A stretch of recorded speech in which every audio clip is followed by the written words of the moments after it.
श्रीमद्भागवतम महापुराण पंचम स्कंध पंचम अध्याय चतुर्दश श्लोक। कर्माशयं हृदय ग्रंथि बंध मविद्या सादिततम प्रमत्य अनेन योगेन जथोपदेशं सम्यग् बपोह परमेत যোগাৎ। ঋষভদেব তার পুত্রদের উদ্দেশ্যে বলছেন, হে পুত্রগণ, আমি তোমাদের যে উপদেশ দিলাম তা অত্যন্ত সাবধানতার সহকারে সেই উপদেশ অনুসারে আচরণ করো। তার ফলে তোমরা সকাম কর্মের বাসনারূপ অবিদ্যা থেকে মুক্ত হবে এবং হৃদয়গ্রন্থি সম্যক রূপে ছিন্ন হবে। তারপর অধিক উন্নতি সাধনের জন্য তোমাদের সেই মুক্তির উপায়ও ত্যাগ করতে হবে, অর্থাৎ মুক্তির উপায়ের প্রতি তোমরা আসক্ত হইও না। তাৎপর্য: মুক্তির উপায় হচ্ছে ব্রহ্ম জিজ্ঞাসা এবং পরম তত্ত্বের অন্বেষণ। সাধারণত ব্রহ্ম জিজ্ঞাসাকে বলা হয় নেতি নেতি, যে পন্থার দ্বারা জাগতিক বস্তুর বিশ্লেষণের মাধ্যমে পরম তত্ত্বের অন্বেষণ করা হয়। চিন্ময় স্তরে অধিষ্ঠিত না হওয়া পর্যন্ত এই পন্থা বলবৎ থাকে। চিন্ময় স্তরকে বলা হয় ব্রহ্মভূত স্তর বা আত্ম উপলব্ধির স্তর। ভগবদ্গীতায় অষ্টাদশ অধ্যায়ে 54 শ্লোক বর্ণনা অনুসারে ব্রহ্মভূত প্রসন্নাত্মা ন সচতি ন কাঙ্ক্ষতি সম সর্বেষু ভূতেষু মদ্ভক্তিম লভতে পরম। এইভাবে চিন্ময় স্তরে অধিষ্ঠিত হলে তৎক্ষণাৎ পরম ব্রহ্মকে উপলব্ধি করে সম্যক রূপে প্রসন্ন হওয়া যায়। তখন আর কোনো শোক থাকে না বা আকাঙ্ক্ষাও থাকে না। তার ফলে সমস্ত জীবের প্রতি সমদৃষ্টি সম্পন্ন হওয়া যায়। সেই স্তরে আমার প্রতি শুদ্ধ ভক্তি লাভ হয়। চরম উদ্দেশ্য হচ্ছে পরাভক্তি লাভ করা। তা লাভ করতে হলে ব্রহ্ম জিজ্ঞাসার প্রয়োজন। কিন্তু কেউ যখন প্রকৃতপক্ষে ভগবানের প্রেমময়ী সেবায় যুক্ত হন, তখন আর জ্ঞানের অন্বেষণ করতে হয় না। অনন্য ভক্তি সহকারে ভগবানের সেবায় যুক্ত হওয়ার স্থিতি হচ্ছে মুক্ত অবস্থা। মাম চ যো ব্যভিচারেণ ভক্তি যোগেন সেবতে সগুণান সমতিতৈতান ব্রহ্ম ভুয়ায় কল্পতে। অবিচলিতভাবে ভগবানের সেবা করাই হচ্ছে ব্রহ্মভূত অবস্থা। এই শ্লোকে আরেকটি গুরুত্বপূর্ণ উপদেশ হচ্ছে অনেন যোগেন যথোপদেশম। শ্রী গুরুদেবের উপদেশ অচিরেই পালন করা অবশ্য কর্তব্য। শ্রী গুরুদেবের আদেশ কখনো লঙ্ঘন করা উচিত নয়। কেবল গ্রন্থ পাঠ করেই হবে না, সেই সঙ্গে শ্রী গুরুদেবের আদেশ যথোপদেশ পালন করা উচিত। দেহাত্ম বুদ্ধি পরিত্যাগ করার জন্যই কেবল যোগ অভ্যাস করা প্রয়োজন। কিন্তু কেউ যখন ভগবানের সেবায় যুক্ত হন তখন আর যোগ অভ্যাস করার প্রয়োজন হয় না। অর্থাৎ যোগ অনুশীলন ত্যাগ করা যেতে পারে, কিন্তু ভগবত ভক্তি কখনো ত্যাগ করা যায় না। সে সম্বন্ধে শ্রীমদ্ ভাগবতে বলা হয়েছে, আত্মা রামশ্চ মুনয়ো নির্গন্থা উপি উরুক্রমে কুর্বন্তি অহেতুকিং ভক্তিং মিথ্যদ্ভূত গুণ হরি। মুক্ত পুরুষেরাও সর্বদা ভগবানের সেবায় যুক্ত থাকেন। আত্ম উপলব্ধির পর যোগ অভ্যাস পরিত্যাগ করা যেতে পারে, কিন্তু কোনো অবস্থাতেই ভগবত ভক্তি ত্যাগ করা যায় না। আত্ম উপলব্ধির জন্য সমস্ত প্রকার কার্যকলাপ এমনকি যোগ এবং জ্ঞানও পরিত্যাগ করা যেতে পারে, কিন্তু ভগবত ভক্তির অনুষ্ঠান সর্বদা করণীয়। ঋষভদেব তার পুত্রদের বলছেন, মুক্তির প্রতি আকাঙ্ক্ষা না হয়ে ভক্তির দিকে পর্যবসিত হও। তো আমরা গীতা আলোচনা করছি, দুটো শতক শেষ হয়েছে। এখন লাস্ট শতক 13 থেকে 18 অধ্যায়। আজকে ত্রয়োদশ অধ্যায় আলোচনা প্রসঙ্গে। আজকে আমাদের 1027তম ভাগবত রসমাধুরী সেমিনার। আমরা রয়েছি সিঙ্গাপুরে। সিঙ্গাপুর থেকে আপনাদের সঙ্গে এই ভাগবত ক্লাসে যুক্ত হয়েছি। তো প্রথমে गुरुवंदना नमो विष्णुपादाय कृष्णप्रेष्ठाय भूतले श्रीमते जयपताका स्वामिनिति नामिने नमो आचार्यपादाय निताय कृपाप्रदायिने गौरकथा धामदाय नगरग्रामतारिणे नमो ॐ विष्णुपादाय कृष्णप्रेष्ठाय भूतले श्रीमते भक्तिवेदान्त स्वामिनिति नामिने नमस्ते सारस्वते देवे गौरवाणी प्रचारिणे निर्विशेष शून्यवादी पाश्चात्यदेशतारिणे जय श्री कृष्ण चैतन्य प्रभु नित्यानंद श्री अद्वैत गदाधर श्रीवासदि श्री गौर भक्तबिंद हरे कृष्णा कृष्णा कृष्णा हरे हरे हरे राम राम राम हरे हरे।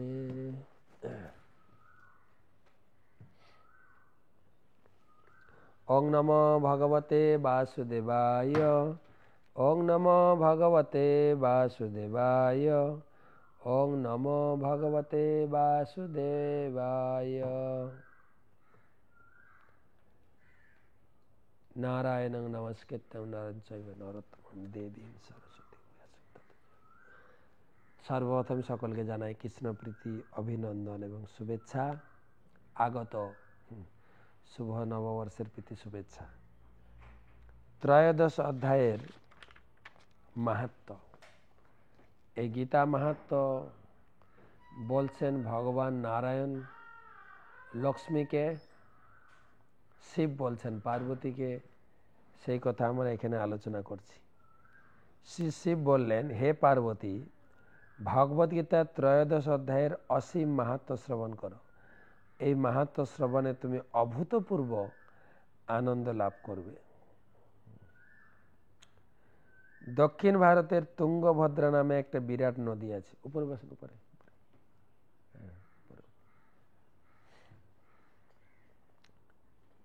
দক্ষিণ ভারতের তুঙ্গভদ্রা, এই নদীর তীরে হরিহরপুর নামে একটা সুন্দর নগরী বর্তমান। সেখানে হরিহর নামে শিবের এক বিগ্রহ পূজিত হয়ে থাকেন। এই শিবের দর্শনে সর্বপ্রকার মঙ্গল সাধিত হয়। এই হরিহরপুরে হরি দীক্ষিত নামে সরল অনাড়ম্বর জীবনযাপনকারী এক পণ্ডিত ব্রাহ্মণ বাস করতেন। তার স্ত্রী ছিল অতি দুরাচারী। হীন শ্রেণীর কাজের জন্য লোকেরা তার স্ত্রীকে দুরাচারিণী বলে ডাকত। সব সময় তার স্বামীর সঙ্গে ঝগড়া করত, গালিগালাজ করত। স্বামীর সঙ্গে সে কখনো ঘুমাতো না। স্বামীর বন্ধুদের সঙ্গে সবসময় সে রূঢ় ব্যবহার করত এবং সে তার কাম পিপাসা চরিতার্থ করতে পরপুরুষের সঙ্গ করত। এছাড়াও সে বিভিন্ন রকমের নেশায় আসক্ত ছিল। হরিহরপুরে দিন দিন জনাধিক্য ঘটায় সে প্রেমিকদের সঙ্গে মেলামেশার জন্য নগরের বাইরে বনের মধ্যে এক কুটির নির্মাণ করল। একদিন রাত্রিতে সে খুবই কামার্ত হলো। কাম প্রবৃত্তি নিবৃত্তি করার জন্য কোনো পুরুষকে না পেয়ে বনের মধ্যে যেন কোনো প্রেমিকের সন্ধান পাওয়া যায় সেই আশায় সেখানে গেল। কিন্তু সেখানেও সে কাউকে না পেয়ে কামের তীব্র দহন জ্বালায় বনের মধ্যে ইতস্তত ঘুরে বেড়াতে লাগলো, যদি তার কাম পিপাসা চরিতার্থ করার মতো কোনো পুরুষ পাওয়া যায় এই আশায়। কিছুক্ষণ এমনিভাবে ঘুরে বেড়ানোর পর দেখলো তার দেহ ও ইন্দ্রিয় জ্বলছে। সে তার কাম পিপাসা নিবৃত্ত করতে না পেরে হতভম্বের মতো বসে পড়ে কাঁদতে শুরু করে দিল। তার কান্না শুনে এক ক্ষুধার্ত বাঘের ঘুম ভেঙে গেল। জেগে উঠে বাঘটি সেই স্থানে পৌঁছালো।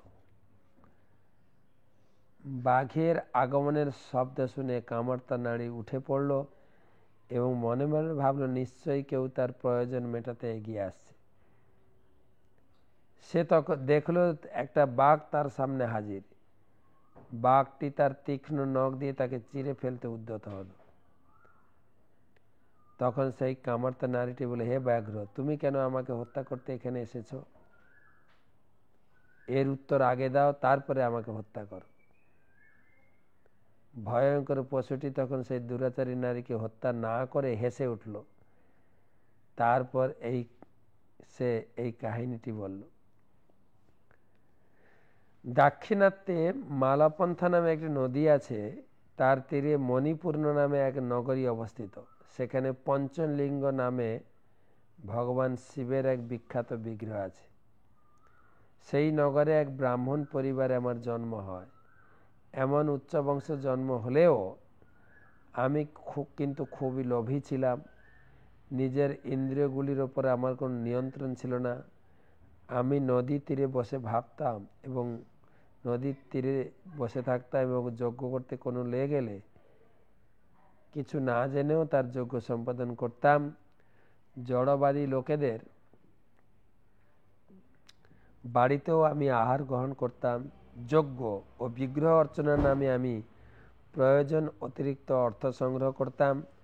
নিজের ইন্দ্রিয় তৃপ্তির জন্য সেই অর্থ ব্যয় করতাম। যে সকল ব্রাহ্মণ কঠোর শাস্ত্রের অনুসরণ মেনে চলেন তাদেরও আমি সমালোচনা করতাম। কখনো কাউকে কিছু দান করতাম না। ধীরে ধীরে আমি বৃদ্ধ হলাম, চুল পেকে গেল, দাঁত পড়ল, দৃষ্টিশক্তি ক্ষীণ হলো। তবু আমার অর্থ সংগ্রহ ও সঞ্চয়ের লালসা দূর হলো না। একদিন ভুলক্রমে আমি কয়েকজন নিষ্ঠুর ও প্রতারক ব্রাহ্মণের বাড়িতে কিছু খাদ্য ভিক্ষা করতে গেলাম। আমার উপর তারা কুকুর লেলিয়ে দিল। একটি কুকুর আমার পায়ে কামড় দিল, আমি পড়ে গিয়ে মরে গেলাম। তারপর থেকে আমি এই বাঘের দেহ লাভ করি, এই বিপদ সংকুল বনে বাস করছি। সৌভাগ্যবশত আমি আমার জন্মের কথা অবগত হতে পেরেছি। এই জন্মে আমি কোনো ভক্ত, সন্ন্যাসী বা সাধ্বী রমণীকে আক্রমণ করি না, শুধু পাপাত্মা ও অসতী নারীদের ভক্ষণ করি। তুমি হলে সবচেয়ে অসতী ও পাপী নারী, তাই তোমাকে দিয়েই আমার মধ্যাহ্ন ভোজন সম্পন্ন হবে। কাহিনী শেষ করে বাঘটি সেই পাপী নারীকে খেয়ে ফেলল। তারপর যমদূত তাকে পোত নামক নরকে নিক্ষেপ করল, যেখানে মলমূত্র রক্তে ভর্তি নোংরা স্থানে তাকে 10 কোটি কল্প থাকতে হয়েছিল। তারপর তাকে এখানে থেকে রৌরব নরকে নিক্ষেপ করা হলো। সেখানে তাকে 100 মন্বন্তর কাল পর্যন্ত থাকতে হলো। তারপর সে চণ্ডালিনী হয়ে মর্তে জন্মগ্রহণ করে আবার সেই পাপ পথে জীবনযাপন করে, আর সেই পাপের জন্য তার কুষ্ঠ যক্ষা হয়। সৌভাগ্যবশত আরেকবার হরিহরপুরের তীর্থে যায়। অম্বিকা দেবীর মন্দির সন্নিকটে সে মহামণি বসুদেবকে ভগবদ্গীতার 13 অধ্যায় পাঠরত অবস্থায় দেখেন। তার মুখে এই পাঠ শুনে আকৃষ্ট হলো, বারবার সেই পাঠ শুনল। এই পাঠ শ্রবণের ফলে চণ্ডালিনীর দেহত্যাগ করে অতীব পাপপূর্ণ কার্যাবলীর প্রতিক্রিয়া থেকে সম্পূর্ণরূপে মুক্ত হলো। ভগবান বিষ্ণুর মতো চতুর্ভুজ মূর্তি ধারণ করে সেও বৈকুণ্ঠে গমন করল। তা আমরাও 13 অধ্যায়টা পাঠ করি, আমরাও সেই পাপ মুক্ত হয়ে ভগবত ধামে যাওয়ার অভিলাষ ব্যক্ত করি।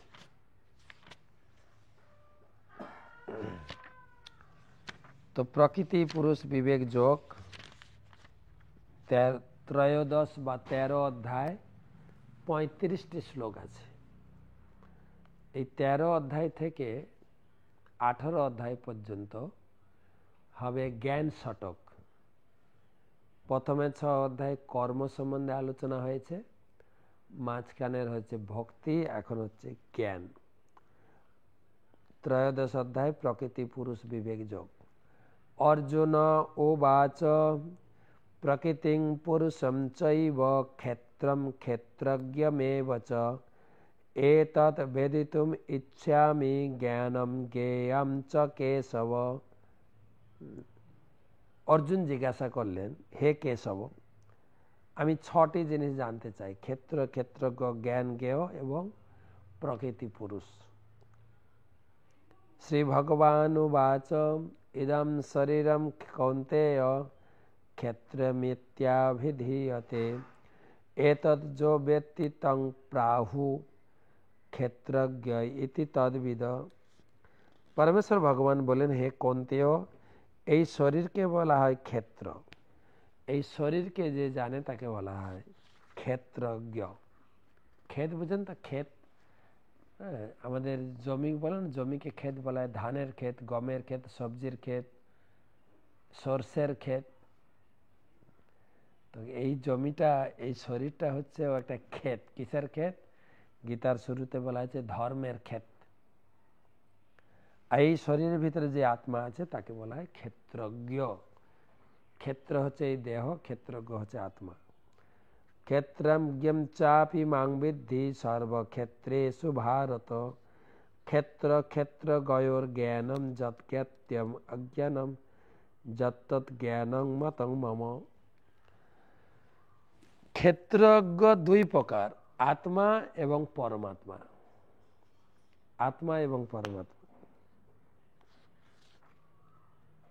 তো আত্মা এই শরীর সম্পর্কে জানে, পরমাত্মা সমস্ত শরীর সম্পর্কে জানে। এই শরীরের মালিক দুজন। যদিও আমরা অনেক মালিকানা দাবি করে এই শরীরে। আমি অনেকবার বলেছি, যখন আমি জন্মগ্রহণ করেছিলাম আমার মা বাবা দাবি করেছিল এইটা আমার ছেলে। মা বাবা দাবি করতে এই শরীরটা আমাদের। যখন একটু বড় হয়ে স্কুলে গেলাম, স্কুল কর্তৃপক্ষ দাবি করে এটা আমাদের স্টুডেন্ট। মা যদি হাত ধরে স্কুলে নিয়ে যায়, মাকে বাইরে বসতে হবে, বাইরে বসো, এই ছেলেটি, এই শিক্ষার্থী এখন আমাদের। ছেলেটি যখন বড় হয়ে চাকরি করে কোম্পানিতে, কোম্পানির লোকেরা দাবি করে এটা আমাদের এমপ্লয়ি। যদি কোনো নির্দিষ্ট কোনো রাজনৈতিক পার্টি করে, পার্টির লোকেরা দাবি করে এটা আমাদের পার্টির লোক। তারপরে ধরুন বিয়ে করবে, স্ত্রী বলবে এটা আমার স্বামী, স্ত্রী দাবি করবে এটা আমার স্বামী। মা বাবা থাকলেও মা বাবার কোনো দাম নেই, কিন্তু বিয়ে করার পরে স্ত্রী দাবি করবে এটা আমার স্বামী। তারপরে ছেলে মেয়ে হলে ছেলে মেয়ে দাবি করবে এটা আমার বাবা। হসপিটালে যদি অসুস্থ হয়ে ভর্তি হন, হসপিটাল কর্তৃপক্ষ দাবি করবে এটা আমাদের পেশেন্ট বা আমাদের রোগী। কত লোক দাবি দেওয়া দেখেন। মৃত্যুর পরে যখন শ্মশানে পোড়ানো হবে, আগুন দাবি করবে এটাকে আমি জ্বালাবো। কিন্তু এখানে ভগবান দাবি করছেন না, এই শরীরের মালিক আমরা দুজন, আত্মা এবং পরমাত্মা। যেরকম দুজন কি করে মালিক হয়?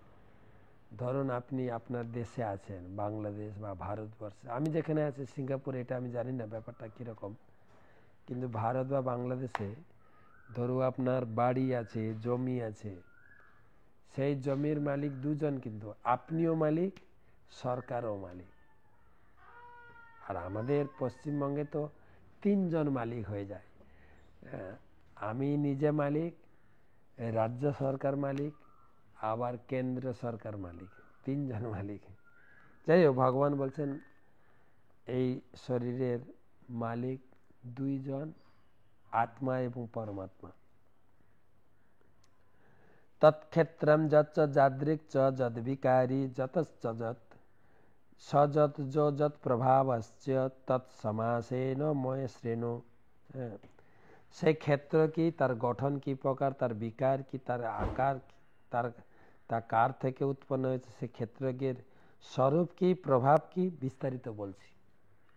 এই ক্ষেত্রের বিস্তারিত এই শরীরের।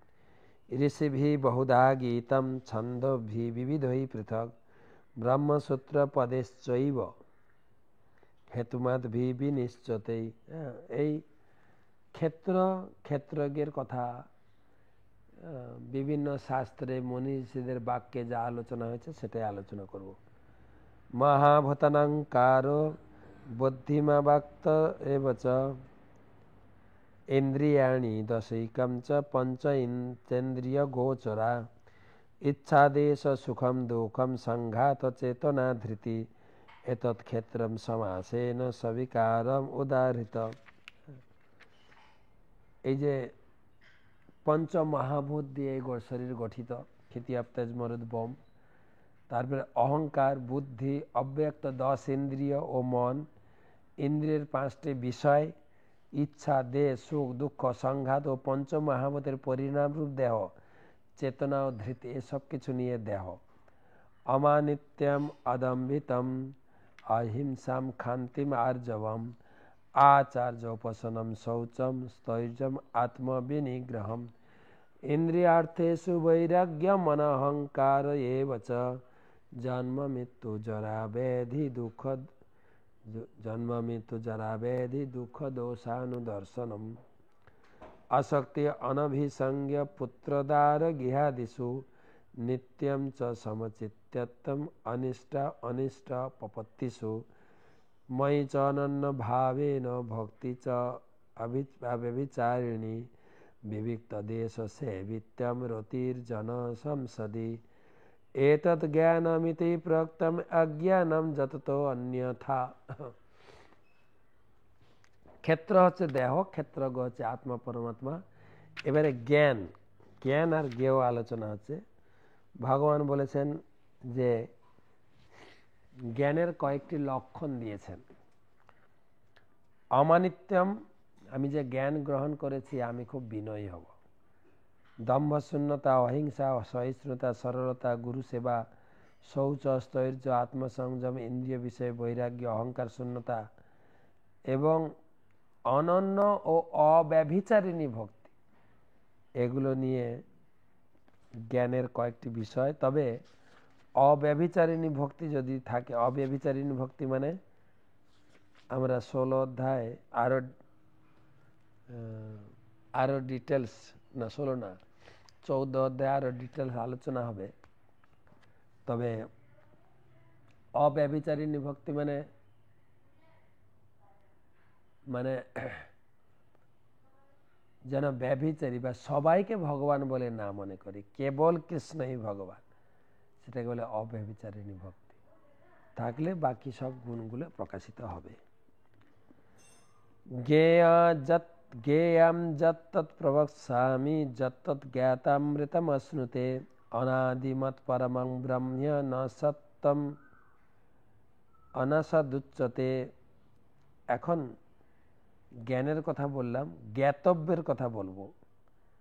জ্ঞাতব্য হচ্ছে স্বয়ং ব্রহ্ম বা ভগবান। সর্বত পানিপাদম তৎ সর্বত অক্ষিশিরণমুখম, সর্বত শ্রুতিমান লোকে সর্বম আবৃত তিষ্ঠতি। এই জ্ঞেয় বস্তু বা ভগবান তিনি সর্বত্র অবস্থান করছেন, নিরাকার রূপে নয়, পুরো সাকার রূপে। এই শ্লোকে ভগবান বলছেন সর্বত্র পানি পাদম তৎ, সব জায়গায় আমার পা, হাত, মুখ, চোখ, কান সম্পূর্ণ স্বরূপ নিয়ে আমি সব জায়গায় অবস্থান করছি। আমাদের গুরুদেব পরম পূজ্য শ্রী শ্রীমৎ সুবক স্বামী গুরু মহারাজ, যার আজকে আবির্ভাব তিথি, ব্যাস পূজা মহোৎসব চলছে মায়াপুরে, তিনি প্রায় বলেন, তিনি বলেন যে সর্বত্র কৃষ্ণের রূপ করে ঝলমল, সেই দেখিবারে পায় যার আঁখি নির্মল। যার চোখ পরিষ্কার আছে সে ভগবানকে সব জায়গায় দর্শন করতে পারবে। যেরকম প্রহ্লাদ মহারাজ, তিনি দর্শন করছিলেন ভগবানকে সব জায়গায়। প্রসিদ্ধ শ্লোক কিন্তু, সর্বত পাণি পাদম তৎ, সর্বত অক্ষি শিরণ মুখম, সর্বত শ্রুতিমান লোকে সর্বম আবৃত তিষ্ঠতি। 15 শ্লোক। সর্ব ইন্দ্রিয় গুণাভাসন, সর্ব ইন্দ্রিয় বিবর্জিতম, আসক্তম সর্বভূতৈব নির্গুণম গুণ ভক্তি চ। সেই পরমেশ্বর ভগবান পরমাত্মা রূপে সর্ববস্তুতে, অণ্ডান্তরস্থং পরমাণু চয়ান্তর, সর্বভূতে তিনি অবস্থান করছেন। অন্তর্বহিশ্চ ভূতানাম অচরম চরমেব চ, সূক্ষ্মম আত্মদবিজ্ঞেয় দূরস্থম চান্তিকে চ যৎ।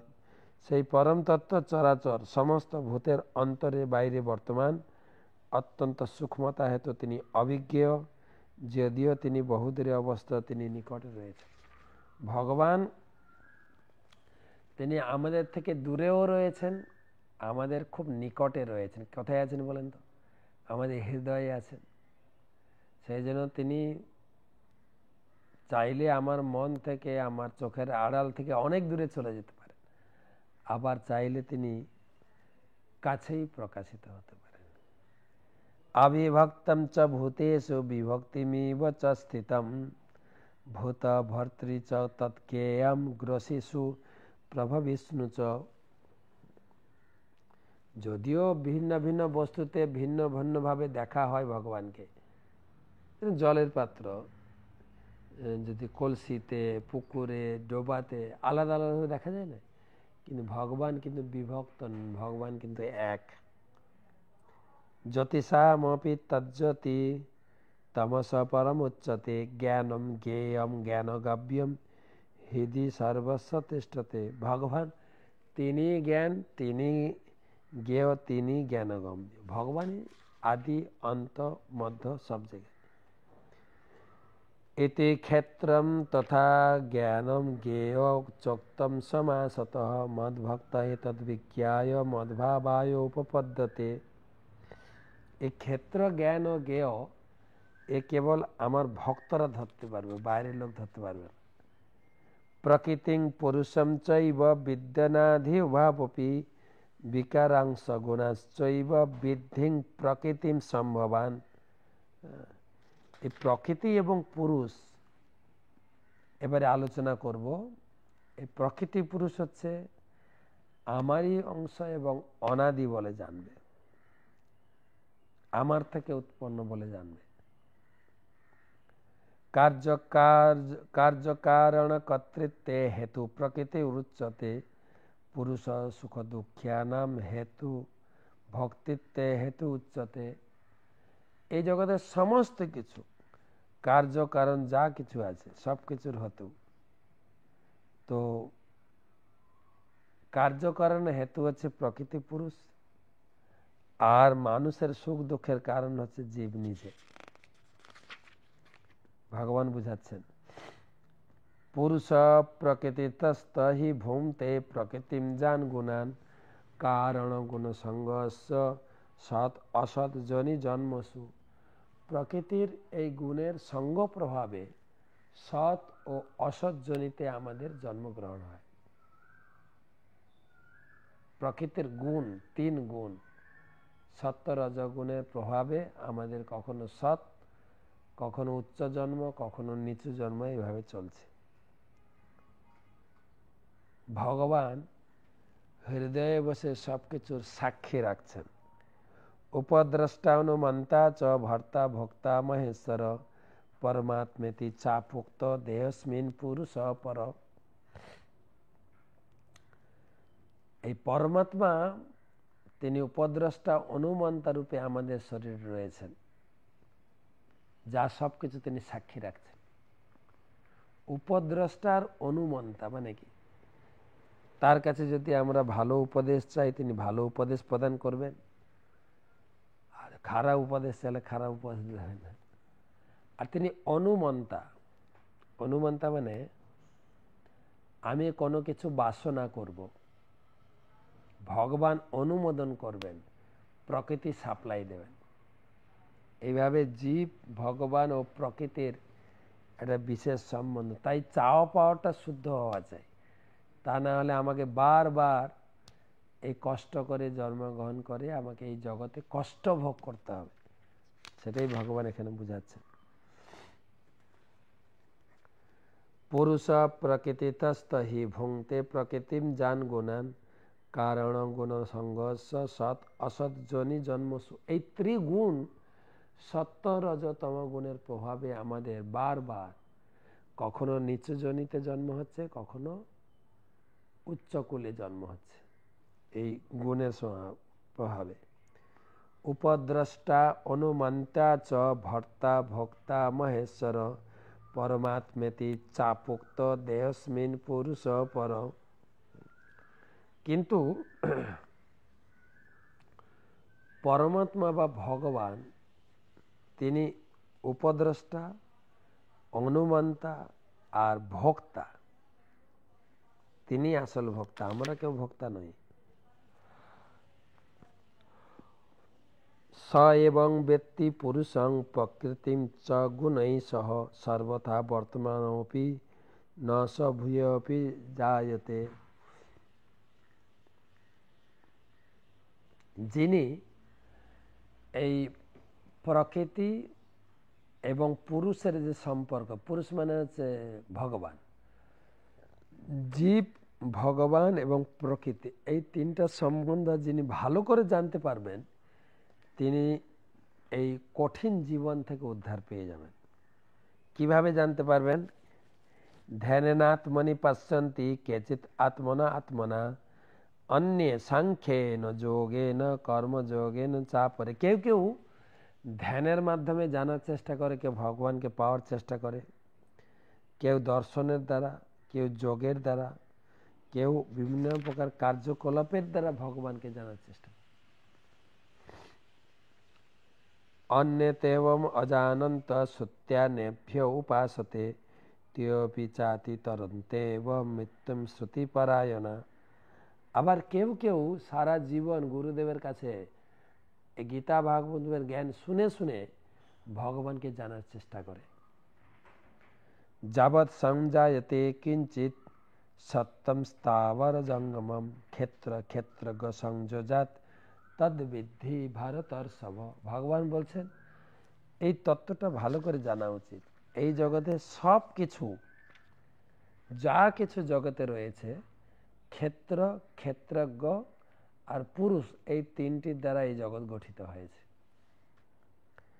যাবৎ সংজায়তে কিঞ্চিত সত্যম স্থাবর জঙ্গমম ক্ষেত্র ক্ষেত্রীয় সংযোজাত তদ্বিদ্ধি ভরতর্ষভ।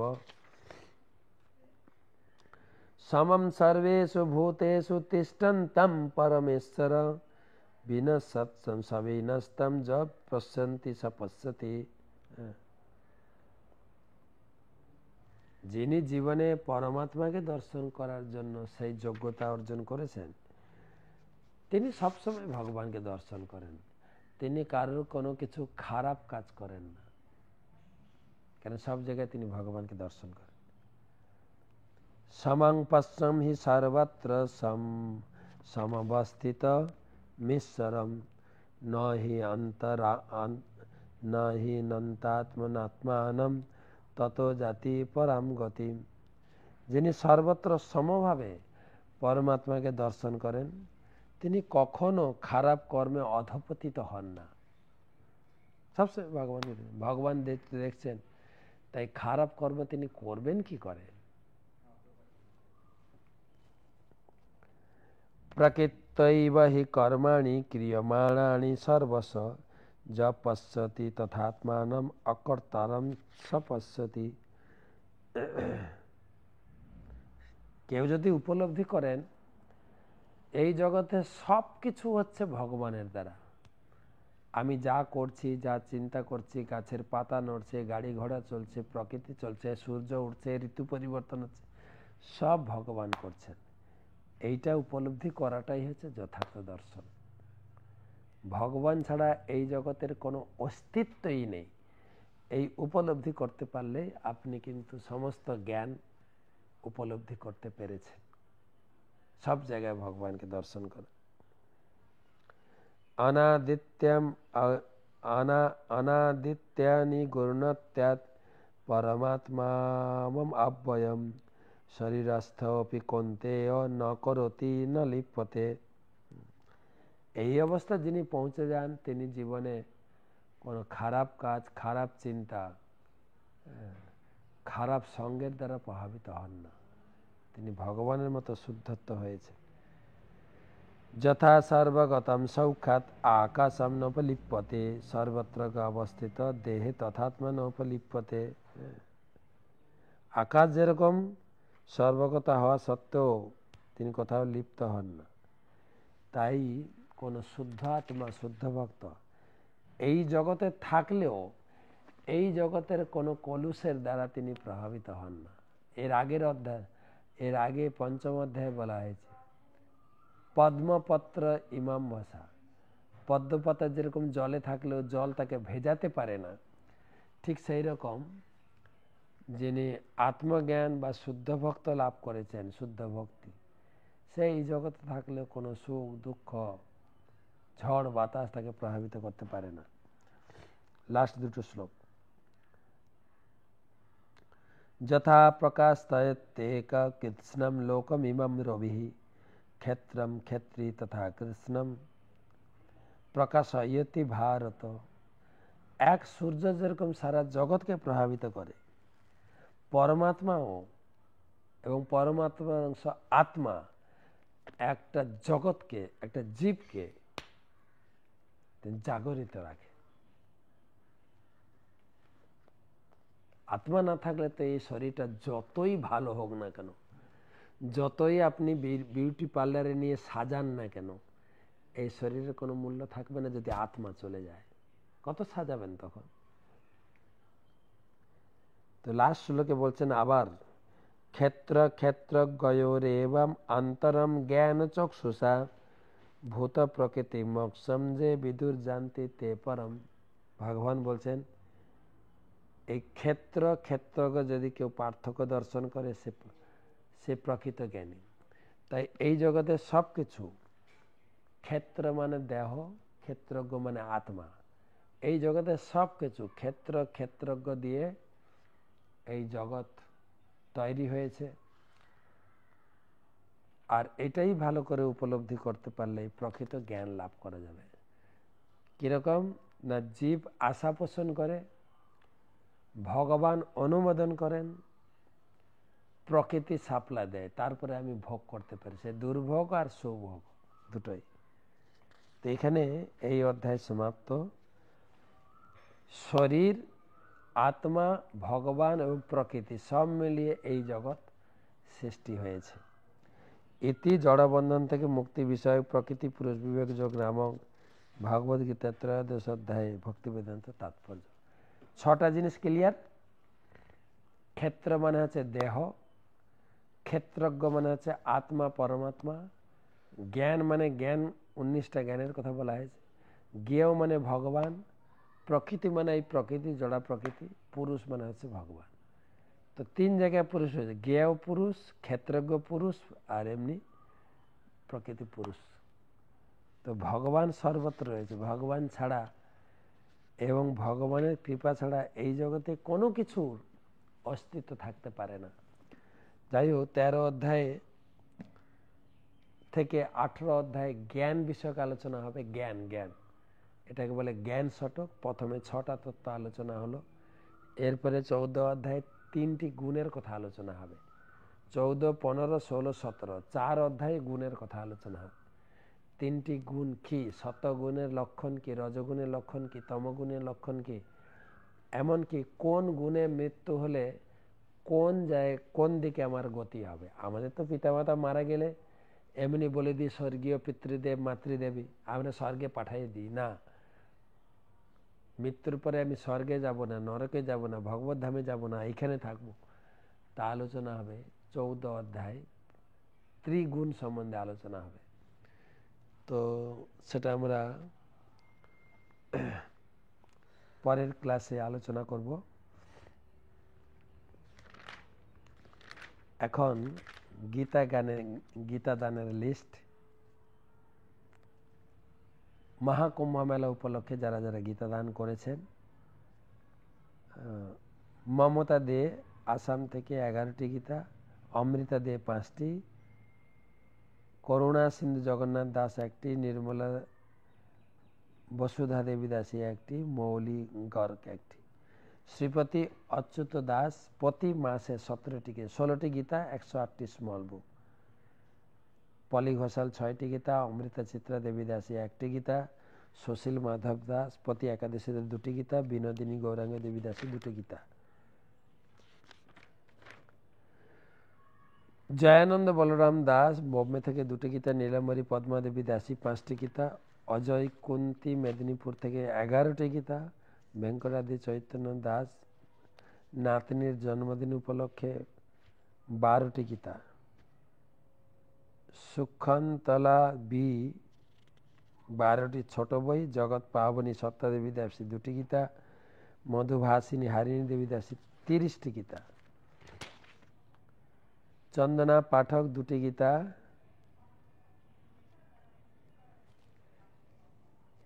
সত্যপ্রকাশ পাণ্ডে 5টি গীতা, জ্ঞানেশ্বর গৌরাঙ্গ দাস 15টি গীতা, নমিতা গিরি 11টি গীতা, অক্ষেথি অশোক রঞ্জন 8টি গীতা তামিলনাড়ু থেকে, রাজু হালদার 8টি গীতা, মথুরেশ্বরী মোহিনী দেবী দাসী 2টি গীতা, দীপালি দাস 2টি গীতা, কুলশেখর গৌর দাস 21টি গীতা, রীনা মণ্ডল 1টি গীতা, কৃষ্ণ গোকুলেশ দাস 16টি গীতা, অপূর্ব আনন্দ সিঙ্গাপুর থেকে প্রতি একাদশী 4টি গীতা, হরজেশ্বরী মাধবী দেবী দাসী 21টি গীতা, ভোলানাথ আঢ্য 4টি গীতা, কাজল মাতাজি 2টি গীতা, নিপারণ্য গুহ 1টি গীতা, এজি পরন্ধন 2টি গীতা, রঘুকুল প্রাণ দাস 3টি গীতা, গুরুদেবকে 5 টাকা প্রণামী, রঘুনাথ চৈতন্য দাস 302টি গীতা, হর্ষবর্ধন জয়ধর 8টি গীতা, সোমা পাণ্ডে 3টি গীতা, রতি মালিনী দেবী দাসী 7টি গীতা, মীরা মণ্ডল 7টি গীতা, অজিত খান্ডরা 6টি গীতা। এই পর্যন্ত আজকে যারা যারা গীতাদানের নাম আমি পড়লাম তাদের সকলের, আপনাদের সকলের এবং পরিবারের মঙ্গল কামনা করে গীতা বক্তা ভগবানের চরণে প্রার্থনা জানাই। হরে কৃষ্ণ কৃষ্ণ কৃষ্ণ হরে হরে, হরে রাম রাম রাম হরে হরে। গীতা গ্রন্থগুলি কুম্ভ মেলায় সাধু সন্তদের হাতে আমরা তুলে দেব, বিতরণ হবে বিনামূল্যে। এবং সেখানে যে প্রয়াগের আরাধ্য ভগবান বেণী মাধবের চরণে আপনাদের নামে বিশেষ পূজা নিবেদিত হবে। যারা গোত্র পাঠাননি গোত্র পাঠিয়ে দেবেন। সেই সঙ্গে আপনাদের কাছে করজোড়ে মিনতি জানাই, আপনাদের পরিচিত জন, প্রতিবেশী, আত্মীয় স্বজন, অফিস কলিগ, যার যার সঙ্গে পরিচিত তাদেরকেও এই সুযোগ প্রদান করুন। 12 বছর পরে এই মহাকুম্ভে তারাও কিছু কিছু গীতা দান করে এই সুযোগের তারাও লাভ নিতে পারেন, তারাও ভগবানের কৃপা লাভ করুক। আপনাদের ধন্যবাদ, কৃতজ্ঞতা জানাই। শুভরাত্রি।